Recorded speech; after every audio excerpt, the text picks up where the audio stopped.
lesson, we will be dealing with critical reading and thinking strategies that will help you understand whatever you are reading. So when we say critical reading, it means that a reader applies certain processes, models, and questions that result in enhanced clarity and comprehension, which in today's lesson you will learn. Now we have here reading strategies that you may use to do critical reading. First, we have previewing. So to preview a piece of writing is to try to get an idea what it is about. You will have an easier time understanding what the text is about if you know what to expect before you read it. So previewing is useful for all kinds of writing. One important way to preview a piece of writing is to read the first sentence of each paragraph. This is because the conventional style used in writing English essay requires the writers to use the first sentence of a paragraph to summarize the entire paragraph. You can therefore obtain a general understanding of an essay just by reading the first sentence or first few sentences of each paragraph. Another way is to pay attention to text structures such as sidebars, photographs, captions, text in bold or italics, headings, charts and graphs, other supporting text, graphics, etc. Next is activating prior knowledge. Activating prior knowledge is using the information you already know and previous personal experiences to create meaning in what you read. It is especially important in reading expository and persuasive text. You can activate prior knowledge related to an essay or text you are reading by asking yourself questions that help you remember related facts and ideas. So for instance, if the text is about William Shakespeare, you can ask yourself questions regarding the life of William Shakespeare, how his life contributes to his literary work. Another strategy is making predictions. And when you make predictions, you try to guess what will happen next. So this will help you to be a more active reader. And this is especially important in reading narrative or even reading descriptive text. Next is making predictions is normally based on your schema. It is what you know about the world. You also base your predictions on the picture being presented by the author or writer. What kind of picture does the author paint? Bright, sad, serious, humorous, desperate. So a prediction always follows the current situation. So think of usually happens given a set of conditions. For example, a man is walking home. The sky is getting full of dark clouds and he does not have an umbrella. Your prediction could be that it would rain and he would end up coming home soaked. The next day, he would have fever and would not be able to take part in an occasion he's scheduled to attend. So that is making prediction based on your schema. Next is visualizing. So when you visualize, you make an image of something in your mind. You also think about what you hear, what you taste, what you feel, etc. So visualizing helps you enjoy the story more. So this strategy is especially important in reading descriptive and narrative text. So in this strategy, you need to keep on imagining what you read. When reading the text, pay attention to adjectives that describe shapes, colors, feelings, and even sounds. Next is understanding sequence of events. A sequence of events is the order in which the events in a story happen. So you will understand a text better if you note which events come one after the other, which events happened at the same time, and which events caused another event. So understanding sequence of events is especially important in reading descriptive and narrative text. A narrative text has word clues that indicate sequencing, such as then, before that, after this, and what else, next, later, etc. Next is identifying main idea and details. The main idea is the most important idea in a text or paragraph. So usually main idea is found towards the first part of a paragraph and always a complete sentence. So main ideas are broader than details. They beg for more details and require more elaboration. Also, main idea can be explicitly or directly stated.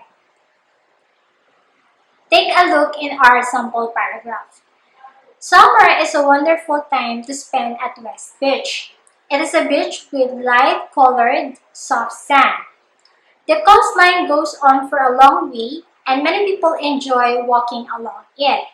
Children like to play in the surf and walk along the rocks that are visible at low tide. This is a fun beach for people of all ages. So here the main idea is directly stated. It is found at the first sentence of the paragraph, which is, summer is a wonderful time to spend at West Beach.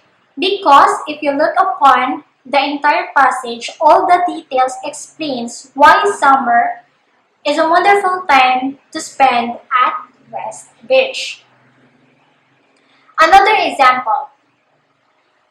This paragraph has a main idea which is explicitly stated.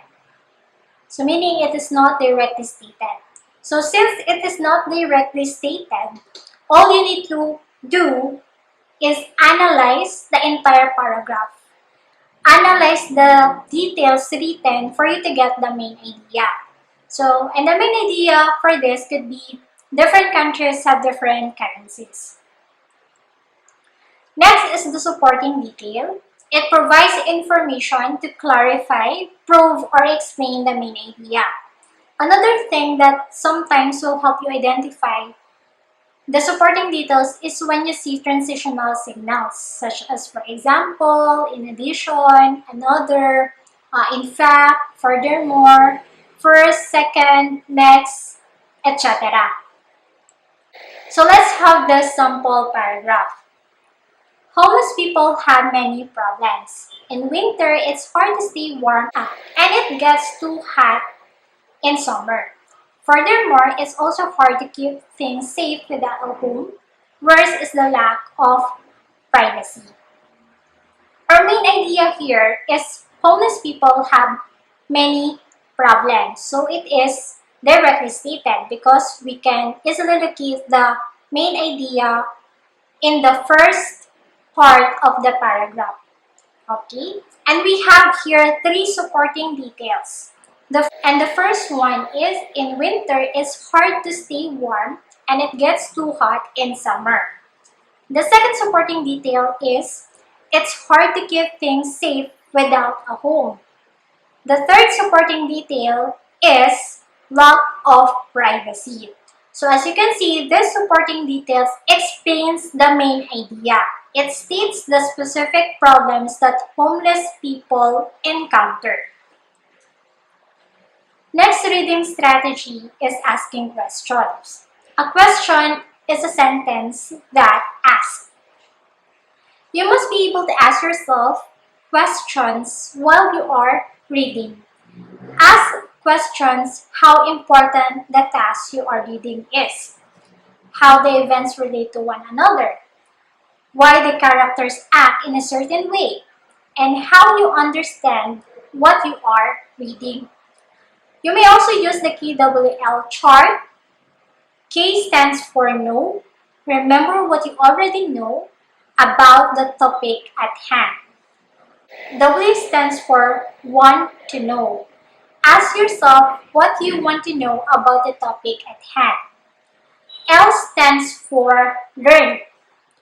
Specify what you learned about the topic when you read the text. Next strategy is paraphrasing. So when you paraphrase, you put a part of reading in your own words. You take complex ideas and simplify them to easily understand what you are reading. Let's have example. In letter A, let's say this is the original statement. Her life spanned years of incredible change for women as they gain more rights than ever before. To paraphrase that, you may write it like in sentence letter B. She lived through the exciting era of women's liberation. As you can see, the paraphrase sentence is easy to understand compared to the original statement. Next strategy is drawing conclusions. When we say conclusion, it is the last part of your text, its end or result. So you can use the clues or hints that the author provides. The writer or the author will give you situations or conditions that enable you to draw conclusions from details in the text. Next is recognizing mood in poetry. When you are reading a poem, it's better if you can be able to recognize the mood given in that specific poem. And to determine the mood, you ask yourself what you feel when you read it. Do you feel thrilled? Do you feel sad? Do you feel dismayed? Etc. So to do that, you must begin paying attention to words that impart feelings. When you are adept with that, you can add the skill of empathizing. This involves asking yourself how you would feel if you are in the situation being described by the poem. Next is comparing and contrasting. Comparing is determining how things are the same. On the other hand, contrasting is determining how things are different. So here you may compare and contrast the characters, events, the settings, and other details from the text you are reading. You may also use Venn diagram in comparing and contrasting. Next strategy is putting text information in an outline. Doing this will help you put information in order. The headings and subheadings in a text may help you determine the main idea and subtopics for your outline. I have here a sample outline. You can write your main idea in the first part of your outline, followed by major supporting details written in capital letter A, and followed by minor supporting details written in small letters A and B. So that's how you can write your outline. In writing your outline, you can use a topic outline or sentence outline. When we say topic outline, it means you'll use phrases in outlining.